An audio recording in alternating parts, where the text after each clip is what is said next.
അസ്സലാമു അലൈക്കും വറഹ്മത്തുള്ളാഹി വബറകാതുഹു.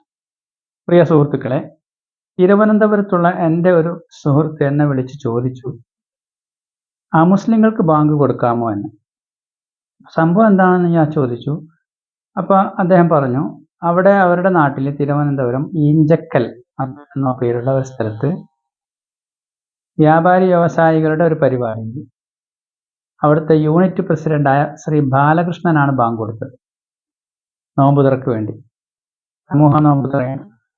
ആ വീഡിയോ ഇങ്ങനെ പ്രചരിച്ചു കൊണ്ടിരിക്കുന്നുണ്ട് എന്ന് പറഞ്ഞു. അപ്പോൾ അതിനെക്കുറിച്ചാണ് പറയുന്നത്.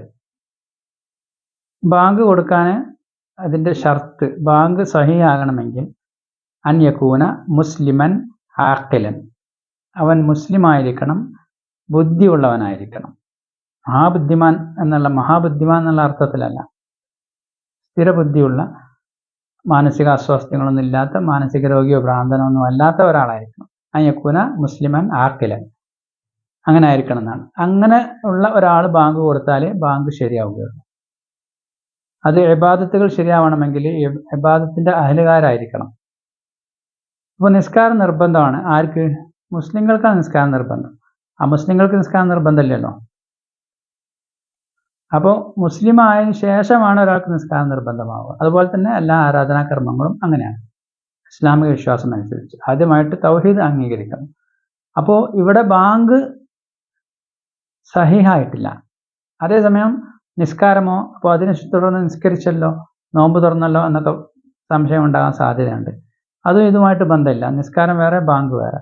നിസ്കാരത്തിൻ്റെ ഷർത്തിൽപ്പെട്ടതല്ല ബാങ്കും ഇഖാമത്തും ഒന്നും.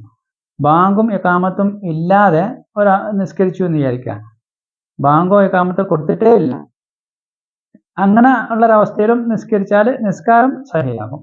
ബാങ്ക് എന്നുള്ളത് നിസ്കാരത്തിൻ്റെ മുഅക്കദായ സുന്നത്താണ്.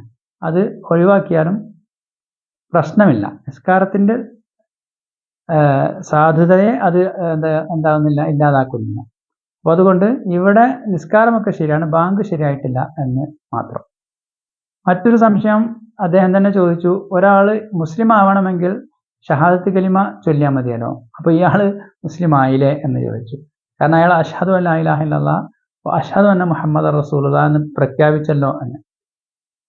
അത് എനിക്ക് അതിനെക്കുറിച്ച് പറയാനുള്ളത്, ഈ ഇസ്ലാം സ്വീകരിക്കുക എന്ന് പറഞ്ഞാൽ അത് മനസ്സിൽ തട്ടിക്കൊണ്ട് അള്ളാഹു അല്ലാതെ ആരാധ്യൻ ഇല്ലെന്നും മുഹമ്മദ് സല്ലല്ലാഹു അലൈഹി വസല്ലം അള്ളാഹുവിൻ്റെ റസൂൽ ദൂതനാണെന്നും അറിഞ്ഞുകൊണ്ട് അത് അംഗീകരിച്ച് മനസ്സിൽ ഉറപ്പിച്ച് അത് വെളിവാക്കി പറയണം. അതല്ലാതെ കേവലം അധര വ്യായാമം മാത്രം നടത്തിയതുകൊണ്ട് ഒരാൾ മുസ്ലിം ആവുകയില്ല. ഇപ്പോൾ ഒരു അമുസ്ലിം പറയാണ്, ഒരാൾ മുസ്ലിം ആകണമെങ്കിൽ അഷ്ഹദു അല്ലാ ഇലാഹ ഇല്ലല്ലാഹ് വ അഷ്ഹദു അന്ന മുഹമ്മദ റസൂലുള്ളാഹ് എന്ന് പറഞ്ഞാൽ മതി എന്നൊരു അമുസ്ലിം പറയുകയാണെങ്കിൽ അയാൾ മുസ്ലിം ആയിട്ടില്ലല്ലോ, അത് അംഗീകരിച്ചിട്ടില്ല. ഇവിടെയും ഈ മനുഷ്യൻ അദ്ദേഹത്തിന് നാട്ടുകാരുടെ ഇടയിൽ അല്ലെങ്കിൽ സുഹൃത്തുക്കളുടെ ഇടയിൽ ഒരു മതസൗഹാർദ്ദത്തിൻ്റെ പ്രതീകമാകണം എന്നുള്ളൊരു ചിന്തയിലോ മറ്റോ ഞാൻ ബാങ്ക് കൊടുത്തോളാം എന്ന് പറഞ്ഞിട്ടുണ്ടാവും. അദ്ദേഹത്തിൻ്റെ വാചകങ്ങൾ പഠിച്ചിട്ടുണ്ടാവും.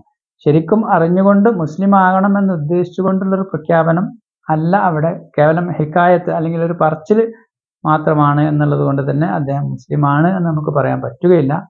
അല്ലാഹു അലം. വ ആഖിറു ദഅവാന അനിൽ ഹംദുലില്ലാഹി റബ്ബിൽ ആലമീൻ. അസ്സലാമു അലൈക്കും.